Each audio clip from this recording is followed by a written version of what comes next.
Hello students, in this video I am going to teach you about the power of central government to take the measures to protect and improve the environment. So here the central government have empowered with the certain rights as well as the certain responsibilities with the environmental law. So what are the responsibilities as well as the rights the central government have means here I have listed out here. So let us see one by one. The central government empowered to take the decision for protecting and improving the environment. So here the central government have empowered to take any such kind of decisions which is going to help to protect as well as improve the environment. So the central government have got the right to make any of the rules and regulations for the purpose of the protection and the improvement of the environment. And next one comes coordination of actions by the state governments executions. So here the central government is seeking the coordination from the state government also. So the state government is supposed to coordinate with all the rules and regulations what the central government have been implemented with their officers as well as the certain authorities. So here the each and every state of India has support for the environmental law, and whatever the rules and regulations the environmental law is giving or the central government is suggesting, all those has to be implemented successfully. And next one comes planning and execution of nationwide program. So suppose central government have planned to make any such kind of programs for the improvement as well as protecting the environment. All those programs has to be implemented in all the states, as well as it has to be executed in a nationwide means all over the India. Those rules and regulations has to be implemented. And next one comes making of standard for the quality of the environment. So here the government is going to make the certain rules and regulations to get the proper standard quality of the environment. For this reason, it is going to lay down the certain standards and the rules and regulations for the protecting the environment and all. And next one comes emission or the discharge of environmental pollutants. So here again, the central government have been laid down the certain rules and regulations for the purpose of controlling the emission and the discharge of the environmental pollutants from the various sources. And next one comes restriction on the areas. So the central government, by the help of the economic law, with the help of the environmental law, it is going to restrict certain areas, like whether to start the industries, whether to start the industries or not in that particular area. Such kind of decision will be taken by the central government itself, which means in particular area, certain areas will be meant specifically to establish a certain industries, and in some particular areas it is not allowed. For example, if it is a agricultural land means in that area no industries cannot be started, no industries can be started. So that reason the central government is going to implement such kind of rules and regulations to start the industries and all. And next one comes procedures and safeguarding for the prevention of accidents. So unintentionally any accidents takes place, for example fire in the forest and such kind of things have been taken place, those things has to be handled very properly as well as very systematically and scientifically. For that reason the government is going to take the government is going to take the certain rules and certain but the government is going to make the certain rules and regulations. And next one comes handling of a hazardous substance. Handling of hazardous substance means here the certain things are going to be harmful for the environment. It is harmful for the environment, for human and other creatures also. So that is the reason the government has to take the proper care when the people are going to handle the such kind of hazardous things of environment.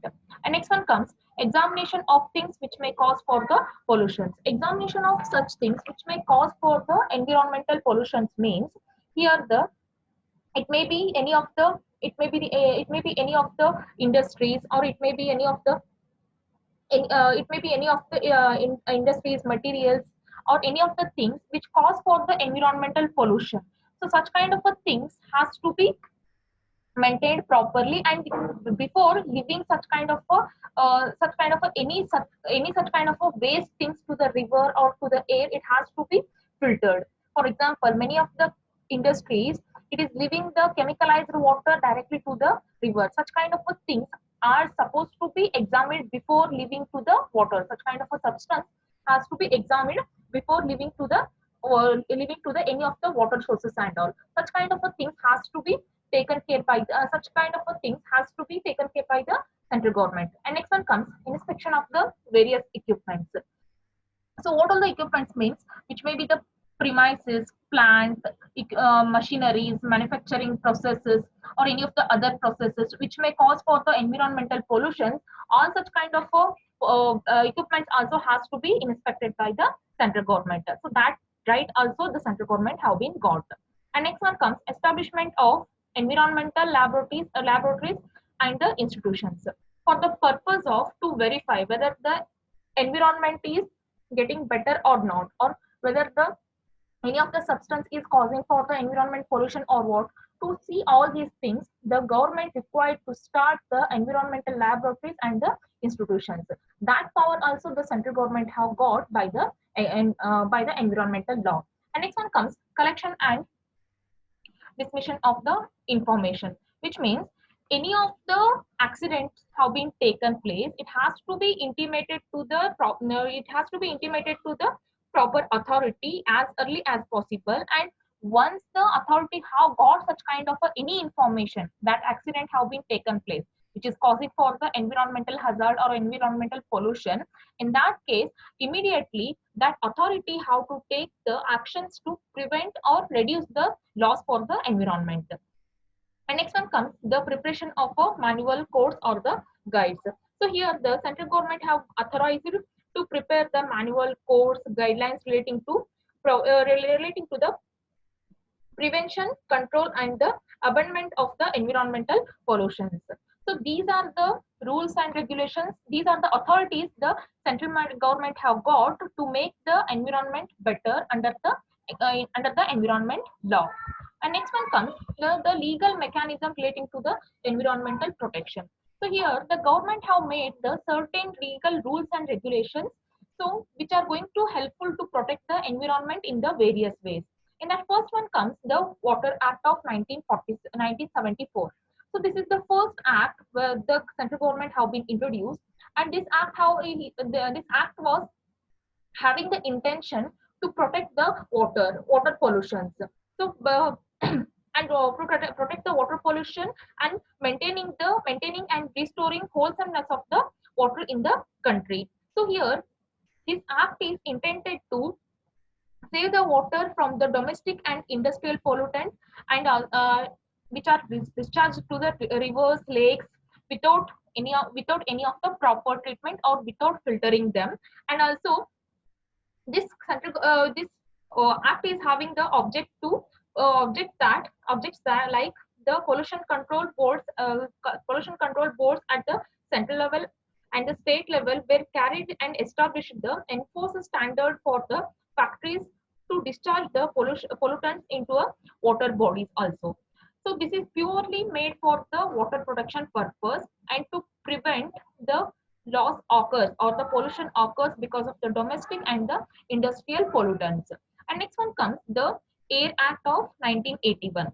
So this act have came into the existence in the year 1981, and this act is having the certain objectives, which means prevention, control, and abandonment of the air pollution, establishment of central and state pollution boards to implement the aforesaid purpose, and also to maintain the quality of the air. With all these objectives, the Air Act have been came into the existence. And next one comes the Environment Protection Act of 1986. So this act have came into the existence after the Bhopal gas tragedy. So when the Bhopal gas tragedy took place, at that time, it become necessary to make one particular law or the one particular act for the environment protection purpose itself. So this act is going to cover the Water Act and the Air Act of 1981 also. So under the Environmental Protection Act, many of the certain acts also comes under this. So here, this act specifically meant for to protect the overall environment, not only for the air or not only for the water or any of the other things, but for the overall protection of the environment, this act have came into the existence. And next one comes the noise pollution rules 2000. Here I have mentioned as a rule. It is not an act. So the government have not made any particular act to prevent the noise pollution, but the certain rules and regulations have been made under the Environment Protection Act of the 1986. So here the noise pollution occurs because of the industries, vehicles, and any of the other things which may cause for the noise pollution. So here the noise pollution have got the certain standards as a ambient air quality standards have been set by the government, and also permissible levels of the noise are different for the different areas such as industrial, commercial, and the residential areas have been mentioned under this act. And next one comes the public liability insurance. So here the public liability insurance means any of the person in handling of a hazardous substance, if that person dies means, or any of the person dies means, to that person's family certain compensation has to be given by the government. For that purpose, the Public Liability Insurance Act have came into the existence. So here the Public Liability Insurance Act of 1981, what is the good thing in it means, by which factory or by which substance or the person who caused for such kind of a environmental loss, and the law and the person who caused for the death of the particular person, from that person only it is going to collect the amount, and that amount can be compensated to the person who died in such kind of a accidents and all. And not only with this, these rules and these all these things has to be maintained by the particular uh,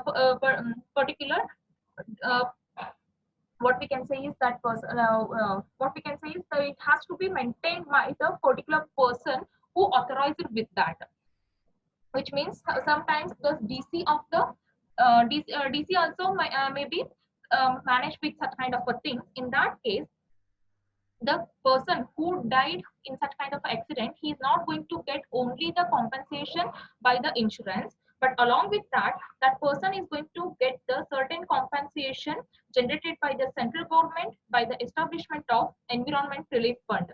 This fund may be utilized by the DC or the collector of the particular district for the compensation purpose. And next one comes National Environment Tribunal. So National Environment Tribunal aim to provide the restrict liability for the damages arising out of the accident occurring while handling the hazardous substance. So suppose accidentally or any of the unwanted things have taken place in the environment. In that case, it has to be handled successfully. So that is the reason this act have came into the existence, which is the National Environmental Tribunal Act of 1995. And next one comes the National Environment Tribunal Act of 1997. So this act have came into the existence for the purpose of where the industries are supposed to be started, and how the industries are supposed to be started. I already told that some industries are going to be started in one particular area which is restricted. So for examples also I have given, which is like in the agriculture land, industries cannot be started. For that, the central government has to approve. So here the central government is going to decide whether to start the industry in that particular area or not. So this authority have been given to the National Environment Tribunal Act of 1997. So it is going to decide in one particular area whether to start the industry or not to start the industry. By this only the central government is going to give the approval to start any of the industries in that particular area. And next one comes the ozone depleting substance rule 2000. So here this rule restricts the authorities authorized sales, purchase, import or export, or to use any of the depleting substance which causes for the which calls for which calls for the environment sorry the ozone depleting. So here ozone depleting substance are the products which are lead to the depression of the ozone layer. So that is the reason the government have made this rule to protect the ozone layer. So these are the some legal mechanism which is in relation to the environmental protection the central government have been made.